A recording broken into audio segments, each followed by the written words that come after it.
Arizona, homeowner's best friend.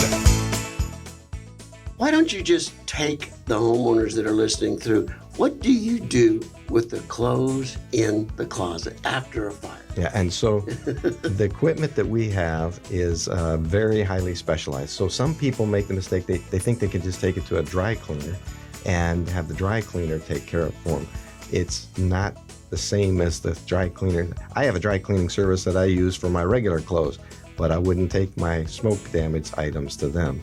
So we have very highly specialized equipment that we have to run this through that is designed specifically for smoke damage items. So we do contents, we do clothing, textiles, we do all of that, but it's a whole different process than your normal dry cleaner. So people will sometimes take something, a wedding dress they have, and they're so eager to get it clean, they'll take it to the dry cleaner, and they just can't, they don't have the equipment to take care of it. And when something's important to them, it's something that's on their mind, so they want to try to get it addressed. But if they don't do it properly, they're going to end up ruining perhaps the item that is most important to them.